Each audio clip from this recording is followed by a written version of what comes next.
शर्मा बहुत बड़ा इमेज रखते हैं। उन्होंने मीडिया में कहा कि आप जरा हाथों से चाय पीना चाहते हैं।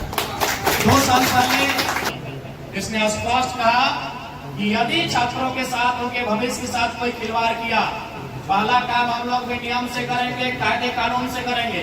फिर भी बात नहीं बनी तो उन लोग को दामोदर नदी में ले जाके 24 घंटा अवेलेबल है, केवल आप अवेलेबल। इसलिए इस बात को हमेशा याद रखो। आपको अगर कुछ करना है भैया, रास्ते बहुत सारे लोग बताएंगे, तरीके बहुत सारे लोग बताएंगे, लेकिन इरादा आपको करना, विश्वास आपको करना। आपको इस बात का भी डिसाइड करना है कि आप जो बनने जा रहे हैं, आप जो करने जा रहे हैं, वो केवल आपका ड्रीम नहीं है। पहला डिमांड अगर घर में किसी का पूरा होगा तो आपका, चाहे वो ड्रेस का डिमांड हो, चाहे वो जूतों का डिमांड हो, चाहे वो बैग का डिमांड हो, चाहे मेला घूमने का डिमांड हो। आप अपने माता पिता से पूछेगा, शायद कई वर्षों पहले उन्होंने शायद दुर्गा पूजा के अवसर पर कोई कपड़ा लिया हो, पहला डिमांड आपका पूरा हो। इसका मतलब यही है कि आप जिस ड्रीम को देख रहे हैं, वो ड्रीम अब केवल आपका नहीं है। याद रखिएगा, उस ड्रीम में बहुत सारे लोग हैं, जुड़े हैं। ड्रीम अब केवल आपका नहीं है। इसलिए आपके ऊपर एक बहुत बड़ी जिम्मेवारी है, और उस जिम्मेवारी से कैसे आपको टैकल करना है, ये भी आपको ही उठाना होगा। क्योंकि एक बात हमेशा याद रखिएगा, स्वामी विवेकानंद ने एक बात कहा था, महान संत भारत के, कि दुनिया में दिन में एक बार स्वयं से बात कर लिया करो, नहीं तो दुनिया के सबसे अच्छे इंसान से मिलने का मौका गवाओ।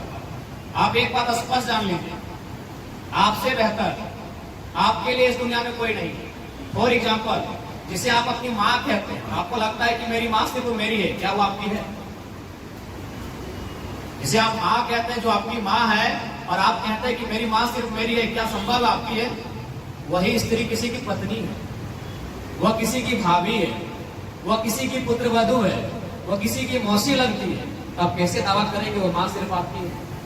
आप कैसे विश्वास करेंगे वो सिर्फ आपके लिए है, आपके लिए समय निकालेगी? संभव है? आपके लिए अगर कोई 24 घंटा अवेलेबल है, केवल आप अवेलेबल। इसलिए इस बात को हमेशा याद रखो। आपको अगर कुछ करना है भैया, रास्ते बहुत सारे लोग बताएंगे, तरीके बहुत सारे लोग बताएंगे, लेकिन इरादा आपको करना, विश्वास आपको करना। बिल्कुल हम भी आए तो अच्छा बात कह के चले जाएंगे, आपको 10 प्रकार के 11 प्रकार के तरीके बता के चले जाएंगे, लेकिन उसे इरादों में लाके संकल्पित होकर उस कार्य को करना आपकी जिम्मेदारी है। और हमें पूर्ण विश्वास है, जिस उम्र के पड़ाव में आप हो, यहाँ असंभव से जैसा कुछ नहीं होता है, यहाँ तकदीर जैसा, किस्मत जैसा कुछ नहीं होता है। आप अपनी तकदीर के भाग्य विधाता हो, आप अपनी किस्मत को अपनी कलम से लिखने वाले हो। यहाँ तकदीर और किस्मत बीच में रोड़ा बनकर नहीं आना चाहिए, मुझे ये आपसे आशा है। क्योंकि समय आपका अभाव है, मैं एक छोटी सी कहानी आपको सुनाना चाहूंगा। आपने नेपोलियन बोनापार्ट का नाम सुना होगा। जिस प्रकार भारत में सरदार पटेल का नाम लिया जाता है भारत के एकीकरण में, वही स्थान फ्रांस में नेपोलियन बोनापार्ट का है। उनके उम्र शायद 10 से 14 साल के बीच थी। उनकी एक बचपन की घटना है। उनकी माँ उन्हें लेकर एक ज्योतिष के पास गई थी। ज्योतिष हम लोग भी समझते हैं, जो हाथ की रेखाओं को देखते हैं, देखने के बाद कहते हैं कि ना ये इसका पढ़ाई लिखाई ठीक होगा, ये अफसर बनेगा, ये बनेगा, इसका शादी ऐसे होगा, नहीं होगा। तो बहुत तरह की मैंने गणनाएं करने लगते हैं आपकी हाथ की रेखाओं को देखने के बाद।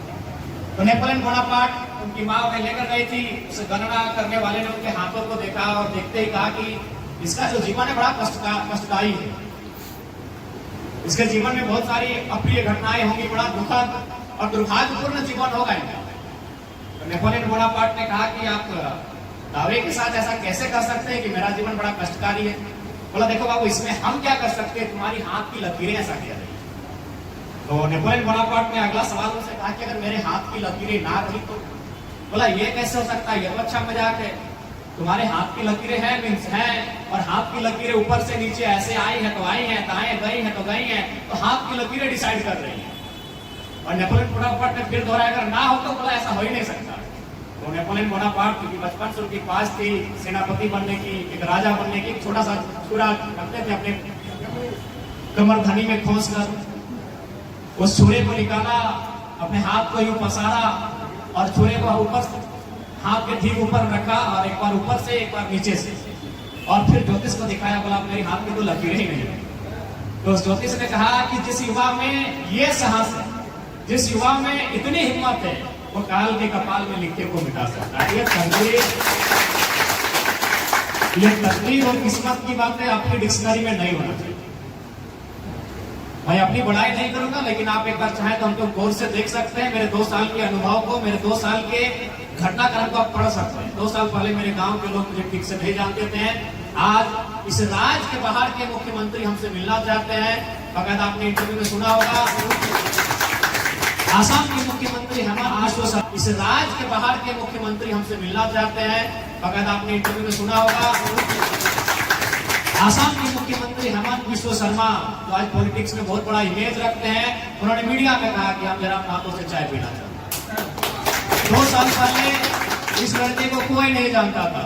जो मेरे साथी थे, जिनसे मैं फुटबॉल खेलता था, जिनके साथ मैं कॉलेज पढ़ने जाता था, उनके अलावा शायद मुझे कोई जानता था। लेकिन आज केवल 2 सालों के संघर्ष से मैंने अपने आप को यहाँ तक लेके आया, और आज इस राज्य में एक चर्चा का विषय बना। चुनाव के परिणाम क्या होंगे नहीं होंगे मायने नहीं है, लेकिन कुछ दिन पहले आपने मेरा इंटरव्यू देखा होगा एक न्यूज चैनल, उसमें झारखंड के मुख्यमंत्री माननीय हेमंत सोरेन भी थे, पूर्व मुख्यमंत्री बाबूलाल मरांडी और चंपई सोरेन भी थे, पूर्व उप मुख्यमंत्री सुदेश महतो जी भी थे, 3 मंत्री, आपके गोड्डा से एक मंत्री हैं दीपिका पांडे जी भी थी, और 3-4 विधायक थे। सबने आया, सबसे बातचीत हुई कि राज्य को आप कैसे बनाएंगे, पेपर गड़बड़ी होता है, छात्र लगातार प्रोटेस्ट करते हैं, इस राज्य को कैसे बेहतर बनाएंगे। तो सबने कहा कि हम ये करेंगे वो करेंगे। पूरे उस कॉन्क्लेव में एक ही लड़का था और 3-4 विधायक थे। सबने आया, सबसे बातचीत हुई कि राज्य को आप कैसे बनाएंगे, पेपर गड़बड़ी होता है, छात्र लगातार प्रोटेस्ट करते हैं, इस राज्य को कैसे बेहतर बनाएंगे। तो सबने कहा कि हम ये करेंगे वो करेंगे। पूरे उस कॉन्क्लेव में एक ही लड़का था जिसने स्पष्ट कहा कि यदि छात्रों के साथ, उनके भविष्य के साथ कोई खिलवाड़ किया, पहला काम हम लोग भी नियम से करेंगे, कायदे कानून से करेंगे, फिर भी बात नहीं बनी तो उन लोगों को दामोदर नदी में ले जाके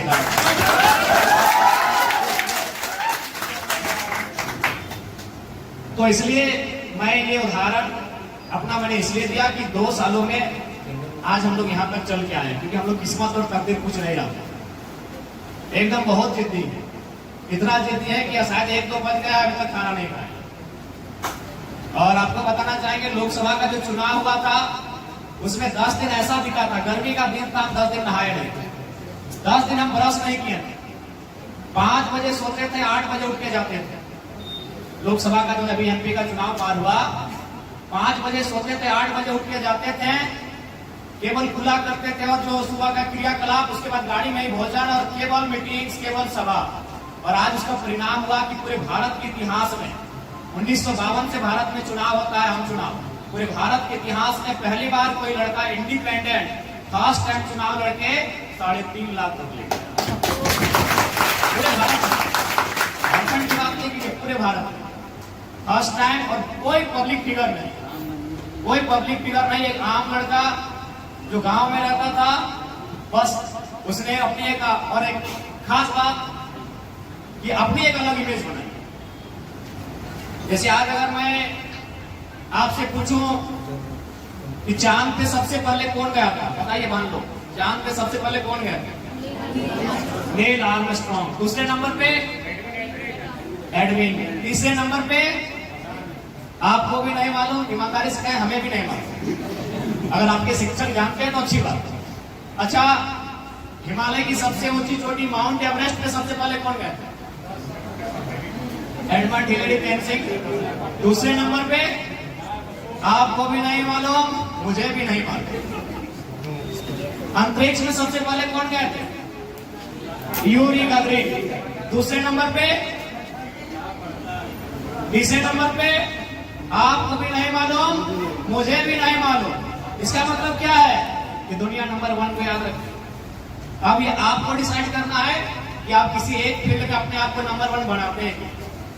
एक छोटा सा उदाहरण देते हैं, मान के चले इन्हीं में से कुछ बहनें किसी हॉस्टल में पढ़ती हैं, हॉस्टल से रहकर आप पढ़ाई कर रहे हैं, किसी लॉज में रहती हैं, ठीक है।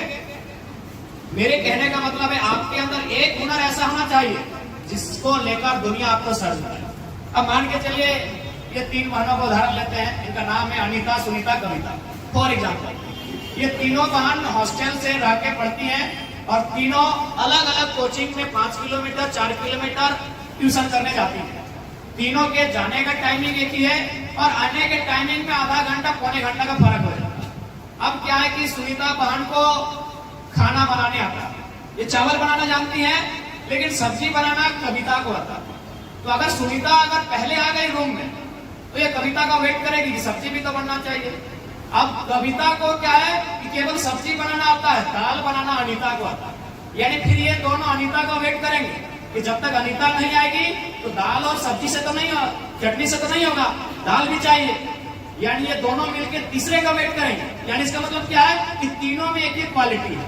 अनीता में एक क्वालिटी है, सुनीता में एक क्वालिटी है और कविता में एक क्वालिटी है। लेकिन मान के चलिए अगर ये तीनों क्वालिटी केवल अनीता में होती तो अनीता पहले आती और ये दोनों का वेट नहीं करती, दाल भी बना लेती, चटनी भी बना लेती, भात भी बना